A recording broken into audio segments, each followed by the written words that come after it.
రసాయనిక పరిశ్రమల్లో భద్రతా లోపాలు, పర్యవేక్షణ కొరత ఎలాంటి వినాశకర పరిణామాలకు దారితీస్తాయో తెలియజెప్పే సంఘటన సంగారెడ్డి జిల్లా పాసెమైలారంలో ఇటీవల జరిగిన ఘోర రసాయనిక పేలుడు.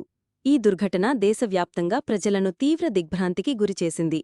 ఈ వీడియోలో ఈ ఘటన ఎందుకు జరిగింది, బాధితులు ఎవరు, వారి కుటుంబాల పరిస్థితి ఏమిటి మరియు భవిష్యత్తులో ఇటువంటి విషాదాలు జరగకుండా ఎలాంటి చర్యలు తీసుకోవాలి వంటి వివరాలను సమగ్రంగా పరిశీలిద్దాం.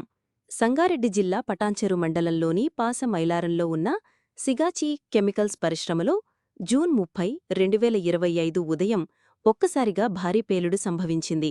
ఈ పేలుడు తీవ్రతకు ఒక భవనం పూర్తిగా నేలమట్టం కాగా మరో భవనం తీవ్రంగా దెబ్బతింది. ప్రమాదం జరిగిన సమయంలో పరిశ్రమలో 100 మందికి పైగా కార్మికులు పనిచేస్తున్నారు. పేలుడు ధాటికి కార్మికులు చాలా దూరం ఎగిరిపడి అక్కడికక్కడే మృతి చెందారు. ఆ తర్వాత మంటలు వేగంగా వ్యాపించడంతో దట్టమైన పొగ పరిసర ప్రాంతాలను కమ్మేసింది. దీంతో చుట్టుపక్కల ప్రజలు తీవ్ర భయాందోళనకు గురయ్యారు. ఈ ప్రమాదంలో ఇప్పటివరకు 36 నుండి 45 మంది మృతి చెందినట్లు అధికారులు ధృవీకరించారు. మృతదేహాలు పూర్తిగా కాలిపోయి గుర్తించలేని స్థితిలో ఉండటంతో వాటిని గుర్తించడానికి DNA పరీక్షలు నిర్వహించాల్సి వచ్చింది. ఇంకా కొంతమంది కార్మికులు గల్లంతైనట్లు సమాచారం. దీంతో వారి ఆచూకీ కోసం కుటుంబ సభ్యులు పరిశ్రమ వద్ద ఆందోళన కొనసాగిస్తున్నారు. ప్రమాదంలో తీవ్రంగా గాయపడిన 31 మందికి పైగా ఆసుపత్రుల్లో చికిత్స పొందుతున్నారు. కొందరి పరిస్థితి విషమంగా ఉంది. ఈ ప్రమాదంలో మరణించిన మరియు గాయపడిన వారిలో చాలామంది ఇతర రాష్ట్రాల నుండి ఉపాధి కోసం వచ్చిన వలస కార్మికులు. ఈ విషాద ఘటనతో కొన్ని కుటుంబాల్లో 2-3 సభ్యులు ఒకేసారి మృతి చెందడంతో ఆ కుటుంబాలు పూర్తిగా నిరాశ్రయులయ్యాయి. చాలామంది పిల్లలు తల్లిదండ్రులను కోల్పోయారు.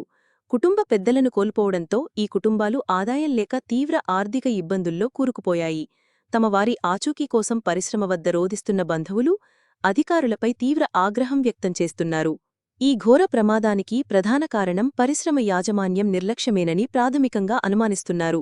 భద్రతా ప్రమాణాలు పాటించకపోవడం, రియాక్టర్ నిర్వహణలో లోపాలు మరియు సరైన పర్యవేక్షణ లేకపోవడం వంటి కారణాలు ఈ దుర్ఘటనకు దారితీసి ఉండవచ్చని పరిశ్రమ వర్గాలు చెబుతున్నాయి.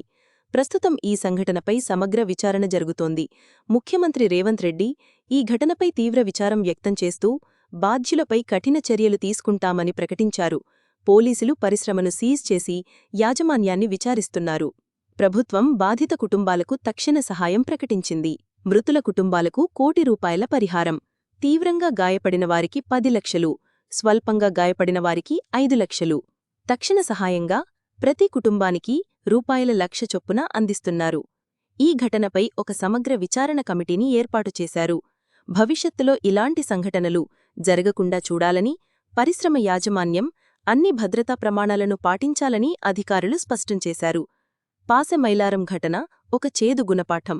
భవిష్యత్తులో ఇలాంటి విషాదాలు పునరావృతం కాకుండా ఉండాలంటే ప్రభుత్వం, పరిశ్రమలు మరియు కార్మికులు అందరూ బాధ్యతాయుతంగా వ్యవహరించాలి. ఇలాంటి ప్రమాదాలను నివారించడానికి తీసుకోవాల్సిన ముఖ్యమైన చర్యలు: అన్ని రసాయనిక పరిశ్రమల్లో భద్రతా ప్రమాణాల అమలును ప్రభుత్వం అత్యంత కఠినంగా పర్యవేక్షించాలి. ఏ చిన్న లోపాన్ని కూడా ఉపేక్షించకూడదు. పరిశ్రమల్లో రెగ్యులర్ సేఫ్టీ ఆడిట్లు మరియు అత్యవసర ప్రతిస్పందన డ్రిల్లు అంటే ఎమర్జెన్సీ రెస్పాన్స్ డ్రిల్లు తప్పనిసరిగా నిర్వహించాలి. ఆడిట్ నివేదికలను పారదర్శకంగా ఉంచాలి. అనధికార కార్మికుల వివరాలు కూడా రికార్డుల్లో తప్పనిసరిగా ఉండాలి. పరిశ్రమల్లో పనిచేసే కార్మికులందరికీ సమగ్ర బీమా సౌకర్యం కల్పించాలి. కార్మికులకు ప్రమాద నివారణపై నిరంతర శిక్షణా కార్యక్రమాలు నిర్వహించాలి. అత్యవసర పరిస్థితులను ఎలా ఎదుర్కోవాలో వారికి స్పష్టమైన అవగాహన కల్పించాలి. భద్రతా నిబంధనలను ఉల్లంఘించే పరిశ్రమ యాజమాన్యంపై కఠిన చర్యలు తీసుకోవాలి. శిక్షలు కఠినంగా ఉండాలి. ద్వారా ఇతరులకు భవిష్యత్తులో ఇలాంటి తప్పిదాలు చేయకుండా ఒక గుణపాఠంగా మారాలి. ప్రభుత్వ పరిశ్రమల విభాగాలు తరచుగా తనిఖీలు నిర్వహించి నిబంధనల అమలును పర్యవేక్షించాలి. పారిశ్రామిక ప్రాంతాల్లో నివసించే ప్రజలకు ప్రమాదాల గురించి, తీసుకోవలసిన జాగ్రత్తల గురించి అవగాహన కల్పించాలి.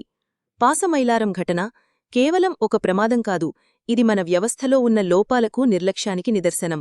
పరిశ్రమల అభివృద్ధి అవసరం, కాని కార్మికుల ప్రాణాలు, భద్రతకు మించినది మరొకటి లేదు. ప్రతి పరిశ్రమ, ప్రతి ప్రభుత్వం బాధ్యతగా వ్యవహరించాలి. ఇలాంటి విషాదాలు మళ్లీ జరగకూడదు. బాధిత కుటుంబాలకు న్యాయం జరగాలి మరియు భవిష్యత్తులో ఇలాంటి ఘోర దుర్ఘటనలు పునరావృతం కాకుండా పటిష్టమైన చర్యలు తీసుకోవాలి. ఈ సంఘటనపై మీ అభిప్రాయాలు ఏమిటి? ఇలాంటి ప్రమాదాలను నివారించడానికి ఇంకేమి చేయవచ్చో కామెంట్లలో తెలియజేయండి.